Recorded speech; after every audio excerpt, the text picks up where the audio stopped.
Hello friends, इस video में हम इम्पीडेंस रिले पढ़ेंगे और इम्पीडेंस रिले को ही डिस्टेंस रिले भी बोलते हैं। क्यों बोलते हैं मैं आपको बताऊंगा। प्लीज़ पहले मेरे चैनल को सब्सक्राइब कर लीजिए। चलिए शुरू करते हैं। तो यहाँ पे ये इम्पीडेंस रिले कनेक्टेड है और देखिए ये जनरेटिंग पावर प्लांट है। यहाँ से ये आपका सबस्टेशन है। ये बस बार ए है और बी, ए से बी के बीच में प्रोटेक्टेड जोन है। आपका कहीं भी फॉल्ट आएगा तो ये रिले ऑपरेट करेगा। तो चलिए हम देखते हैं। ये जो इम्पीडेंस रिले है इसका सीटी के थ्रू कनेक्टेड है लाइन से। तो इसका जो करंट एलिमेंट है वो सीटी यहाँ प्रोवाइड करा रहा है, करंट प्रोवाइड करा रहा है। और यहाँ पे जो पीटी है पोटेंशियल ट्रांसफार्मर, वो वोल्टेज एलिमेंट प्रोवाइड करा रहा है। मतलब आपको करंट भी यहाँ पे मिल रहा है और वोल्टेज भी यहाँ पे मिल रहा है।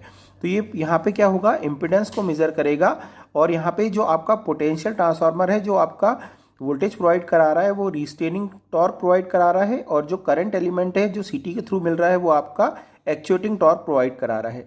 अंडर नॉर्मल ऑपरेटिंग कंडीशन, यानी कि जब फॉल्ट नहीं आएगा तो रिस्टेनिंग टॉर्क आपका ज़्यादा होगा as compared to actuating torque, और रिले काम नहीं करेगा। अब देखिए जैसे ही फॉल्ट आता है यहाँ पे, जैसे ये फॉर एग्जांपल ये यहाँ पे ये फॉल्ट आ गया। अब क्या होगा आपको पता है, फॉल्ट आने पर क्या होता है, करंट बढ़ती है और वोल्टेज क्या होता है, कम होता है। तो हमारा ओवरऑल इम्पीडेंस क्या होगा, कम हो जाएगा, क्योंकि डिनोमिनेटर कम हो रहा है और न्यूमरेटर बढ़ रहा है। तो ये इम्पीडेंस कम होगा। प्री स्पेसिफाइड वैल्यू से इम्पीडेंस जैसे ही कम होगा वैसे ये रिले ऑपरेट हो जाएगा और ये सर्किट ब्रेकर को सिग्नल देगा यहाँ पर जो आपका हेल्दी सेक्शन है उसको फॉल्टी सेक्शन से डिस्कनेक्ट करने के लिए।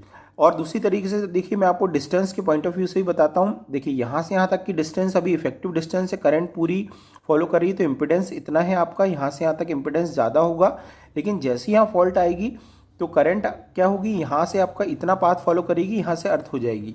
मीन्स अब करंट का जो डिस्टेंस क्या हो गया, कम हो गया आपका। तो इफेक्टिव डिस्टेंस कम हो गया, और डिस्टेंस कम हो गया तो क्या हुआ, आपका इम्पीडेंस भी कम हो गया। क्योंकि इम्पीडेंस जो है वो डायरेक्टली प्रोपोर्शनल होता है डिस्टेंस के। जो रेजिस्टेंस होता है उसका फॉर्मूला होता है रो एल बाय ए।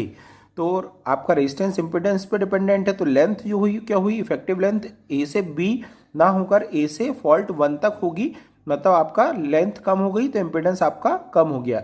और यहाँ पे आपका रिले क्या होगा, ऑपरेट हो जाएगा, क्योंकि प्री स्पेसिफाइड वैल्यू के से कम इम्पीडेंस आपका हो गया। तो डिस्टेंस कम हो गया, इफेक्टिव डिस्टेंस, इसलिए इसको डिस्टेंस रिले भी बोलते हैं। अब देखिए अगर यहाँ फॉल्ट इस पॉइंट पे होगा F2 पॉइंट पे, तो ये रिले ऑपरेट नहीं करेगा। ये सिर्फ इस जोन के लिए है। तो यहाँ पर अगर A से B के बीच में कहीं फॉल्ट आता है तो आपका यहाँ पे ये रिले ऑपरेट कर जाएगा। तो ये कैसा लगा आपको वीडियो, मुझे कमेंट बॉक्स में प्लीज़ बताएं। और फिर से मैं रिक्वेस्ट कर रहा हूँ मेरे चैनल को सब्सक्राइब करें, और कोई भी डाउट हो तो आप कमेंट बॉक्स में ज़रूर लिखें। Thank you.